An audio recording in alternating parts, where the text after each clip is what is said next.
Helo na, sy'n mai Hansi yma, eto fyff.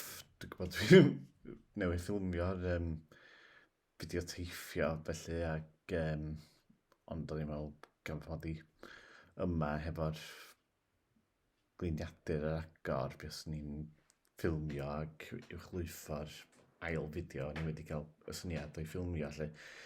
Yr un pryd, felly. Ac, wel, be dwi am drafod yn y fideo yma, wrth gwrs, ydy bod mae'r teitl yn awgrymu fy hanes i o chwilio am waith. Ond cyn i mi ddim mynd i'n pellach, os ti eisiau sôn am rhywbeth dwi'n cofio mam yn pwysleisio i mi pan o'n i'n farddegau ac eisiau gadael yr ysgol. Hynny ydy, oedd mam yn dweud hefo fan anableddau i, oedd angen i mi gael gymaint o gymwystera phosib, a rhaid i mi aros o fewn byd addysg, ysgol, coleg, brifysgol, mor hir a phosib, er mwyn sicrhau dyfgyn yr un cyflogwr, yr un esgus i beidio cyflogi fi. Felly, oherwydd oedd gen i gymaint o cymwystera, lle fysa hynny o bosib yn gwneud yn iawn am fan anabledda mewn ffordd, fel na oedd mam yn gweld pethau. Ac felly, dwi'n cytuno efo mam, lle yndyn mae cymwystera yn bwysig, a dwi'n falch oedd mam wedi perswadio fi i aros y myd addysg yn hytrach na chefniad addysg pan o'n i'n 15 fel o'n i'n dymuno gwneud ar y pryd. Ond, fi yn iawn ar ôl colli mam, a pryd o'n i'n ofni fod yn digartra, felly o'n i eisiau gwneud popeth posib er mwyn cadw toech ym mhen, hynny ydy gweithio, o'n i'n student dlawd ar y pryd.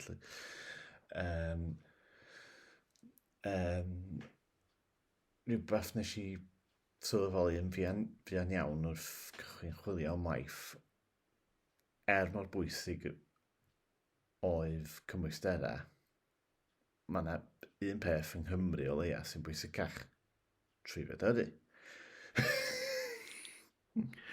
Ac dwi wedi colli cyfri faint o weithiau dwi wedi darganfod swyddi sydd i weld yn berffaith i mi i gychwyn, ond wedyn dwi'n mynd trwy'r mynydd person, a wedyn dwi'n gweld ar y gwaelod bydd gan yr ymgeisydd llwyddiannus trwyfedyddu a mynediad at gar.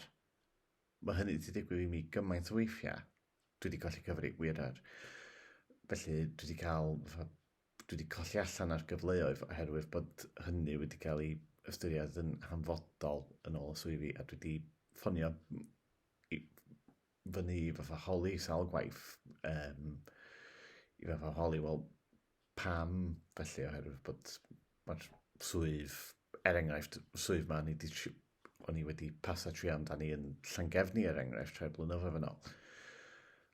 O'n i'n swydd oedd wedi leoli mewn swyddfa, does na ddim sôn yn y swydd disgrifiad am deithio, ond eto roedd trwyfedyddu yn hanfodol am ryw reswm.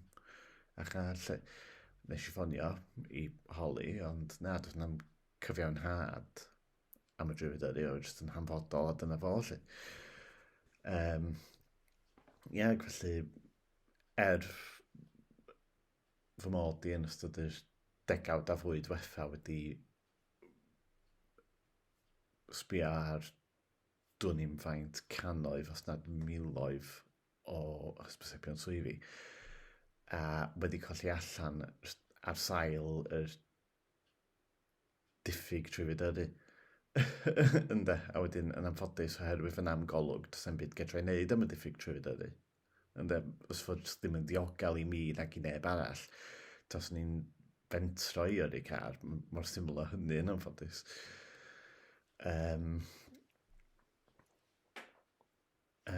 Felly, oedd hynny wedi gwneud pethau'n anoddach i mi o ran chwilio am waith, a wedyn oherwydd o'n i'n poeni gymaint ar ôl fatha cael toich yn pen yn y diwedd, lle. O'n i'n poeni gymaint o'n digartrefedd, o'n i'n parhau fatha chwilio am waith fatha o fôn i fynwyd, oedd gen i'n och lle o efo swifio, os oedd swifio'n addas, lle, os oedd swifio'n fatha yn edrych o rhywbeth o'n i'n gymwys i wneud, o'n i'n mynd i fatha darllen yr manyliau person o leia, jyst i weld os oedd yna unrhyw amod a gyrru neu beidio, lle. Ac os nad oedd na, o'n i'n mynd i geisio am y swyddi. Mor syml o hynny lle, oherwydd o'n i'n desperate ar y pryd eisiau gwaith. Ac a wedyn mi ges i, ar hyd flynyddoedd, mi ges i cyfweliadau bob yn hyn a hyn, nid efo pob cais, wrth reswm fatha'n amlach na fideo. O'n i'n gael fatha o'n i wedi sylweddoli ar ôl rhai blynyddoedd, os o'n i wedi cyflwyno cais ac wedi derbyn e-bost, fatha ar ôl, dydyn ni, wthnos pythefnos ar ôl cyflwyno'r cais, oedd yr e-bost yn olygu o'n i'n cael cynnig cyfweliad, lle. Ond tas ni'n derbyn llythyr yn y post, lle, oedd llythyrau yn olygu nad oedd nhw wedi bod yn llwyddiannus i gyrraedd y rhestr fer ar gyfer cyfweliad. Dyna rhywbeth o'n i wedi dod i dallt yn fuan iawn, lle, efo nifer o sefydliadau yng Nghymru yma, lle. Ond wedyn, pryd bynnag o'n i wedi cael cyfweliadau, o'n i wedi cael nifer fawr ohonyn nhw. Enghraifft, yn llefydd fel Wrecsam, Bodol Wyfan, Caerdydd. O'n i wedi cael llwyth o gyfweliadau yng Nghaerdydd, dweud gwir. A o'n i'n meddwl yn gynharach wel, sgwini pam o'n i'n cael gymaint o gyfweliadau yng Nghaerdydd. A wedyn nes i meddwl yn gynharach, wel, mae'n siŵr oherwydd bod does na mae'r angen yng Nghaerdydd i yrru fel ma na, rhywle fel Gwynedd, lle. Felly, ella dyna pam o'n i'n do'n i byth yn gael fatha cynnig swydd na'n byd, lle. Oherwydd fod yna gymaint yn fwy o gystadleuaeth yng Nghaerdydd, o'r reswm, felly o'n i'n colli allan oherwydd hynny. Ond dwi'n meddwl o bosib o ffaith efo Caerdydd, beth bynnag efo'r holl cyfweliadau o'n i'n gael lawr fanno, lle. Dwi'n meddwl mewn ffordd, am unwaith, doedd o'r ffaith mod i methu gyrru car ddim yn cyfri yn erbyn ni. Felly, dwi'n meddwl, ella dyna pam rhan fwy o lefydd yng Nghymru, lle o'n i wedi cael gymaint o gyfweliadau yng Nghaerdydd, lle, bod dwi'n dweud yn aflwyddiannus, ond mae'n difyr fy mod i wedi sylweddoli, mwy na'n un lle arall yng Nghymru. Dwi'n meddwl, ges i fwy o gyfweliadau yng Nghaerdydd na'n un lle arall. A wedyn, dwi'n cofio cyfweliad ges i yng Nghaerfyrddin rhai blynyddoedd yn ôl. Oedd popeth i weld yn mynd yn iawn. Gyda llaw, bach mi ddeud, o'n i wedi sbio ar yr hysbys, o'n i wedi sbio ar y manyliau person ar gyfer y swydd. Fel dwi'n gwneud pob tro, oherwydd does na'n pwynt i mi, does na'n diben o gwbl ceisio am swydd, os oes na unrhyw fath o sôn bod trwyfedyddu yn hanfodol ar gyfer y swydd.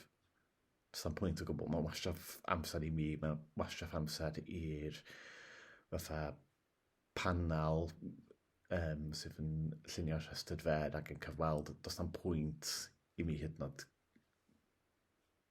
ystyried llenwi fewn ffurflyngaeth ar gyfer swyddi o'r fath.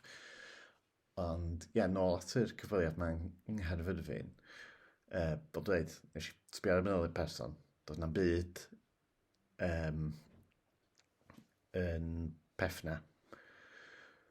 Doedd na'n sôn o gwbl am drwyfedyddu na chad, felly o'n i'n meddwl, so dwi wedi bod lawr i Gaerfyrddin o'r blaen, felly bydd rhaid i mi gweithio allan sut fe'n mynd lawr na rhywsut, ond diolch i'r drefn a phymrawd gengaf Nick, nath o rhoi cynnig pas i mi lawr na ag yn ôl, ac wedyn, ond ie, dwi'n cyfer cyfweliad, oedd popeth i weld yn mynd yn da, lle oedd wedi cyrraedd Caerfyrddin ar amser, ac wedi cyrraedd lleoliad y cyfweliad. Pob dim i weld yn mynd yn wych. A wedyn, yr cwestiwn ola ges i yn holi, a oedd gen i trwy feddyru.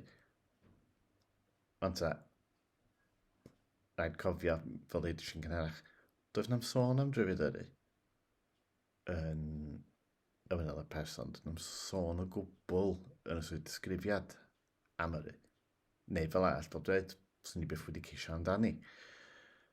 Ac o'n i'n eistedd fyna yn yr swyddfa yma, yn y stafell cyfweld, o'n i'n eistedd fyna, hefo fy ffon wen, cofiach. Felly, dwi'n i'n wir be oedd nhw'n disgwyl i mi deud, ond os ys fath o mater bod nhw'n disgwyl, ond na, lle. Na, goes, sgyn i ddim trwy fydyddu. O'n i bod y DVLA wedi dechrau rhoi nhw allan i bobl efo ffon wen. So hynny allan esbonio mor berig mae am falle un ar y ffordd ar y ffurf yn diweddar lle, ond ia, na, yn amlwg doedd gen i'n gobaith efo'r swydd honna wedyn. Ac ia, na, oedd yn teimlad anifyr gadael y cyfweliad yna yn benodol oherwydd fel dweud, o'n i wedi mynd lawr na yn meddwl fatha doedd na ddim fatha sôn o gwbl am gyrru, felly swn i o bosib yn iawn, a fel dweud oedd popeth arall yn y cyfweliad i weld yn iawn, ond wedi mynd yn iawn lle, ond o'r rheswm gan nad oedd yn gedru gyda'i car, wedyn doedd na'm gobaith gen i wedyn. Ie, felly, ond wedi dweud hynny, dwi wedi bod yn eitha lwcus, ac dwi mewn gwaith erbyn hyn, a dwi mewn swydd, a swydd difyr iawn digwydd, dwi'n wrth fy modd efo i, a dwi'n gweithio efo pobl arbennig iawn, felly, ie, na, mae pethau wedi disgyn i le rhywsut, erbyn hyn, felly, mae'n gobeithio wneud pethau para cyn hirad y ffosib oherwydd un pethau rwan, sgyn i ddim awydd o gwbl codi am 5 gloch y bore ar gyfer cyfweliad yn Wrecsam neu'r Wyddgrug neu Caerfyrddin neu gorfod bwcio stafell i mynd lawr i Gaerdydd yn noson cynt mwyn mynd am gyfweliad am 9 gloch y bore. Felly, ia, na, yn sicr jyst yn gobeithio'n fawr neu pethau fel ma'n nhw rwan, gan bod nhw'n mor wych, lle parhau i mi oherwydd, ia, tydi bod yn di-waith eto ddim yn rhywbeth ddim yn profiad dwi'n o'r awyddus i ail fyw eto, lle. A wedyn bod yn dweud, tydi rhywbeth dwi wedi dysgu, lle, tydi cael hyd i waith fel person yn anabl, tydi o ddim nid fatha cymwysterad i pob ddim fatha yn yn achos i fatha fel dweud fy niffig trwy feddyru sydd wedi baglu fi ar hyd y flynyddoedd. Dim byd i wneud efo cymwysterau. Ond, ie, na, yn anffodus, roedd mam na fi na wedi rhagweld hynny'n broblem. Ond, ie, na, felly, dyma ni, wedi gyrraedd diwedd y pregeth, ac ie, jyst eisiau fatha amlinellu ymhrofiad i fel unigolyn yn anabl o chwilio am waith a'r siwrna hir a chymleth sydd wedi bod i cyrraedd lle dwi rwan, lle. Ie, a wedyn, yes, gen i unrhyw gwestiynau, fel dweud, hapus i ateb unrhyw gwestiynau sgen i chi, os ydych chi wedi digwydd bod yn mewn sefyllfa tebyg, os gydra i helpu mewn unrhyw ffordd, hapus iawn i wneud, felly gysylltwch. Ac fel arall, cadwch yn ddiogel. Hwyl am y tro.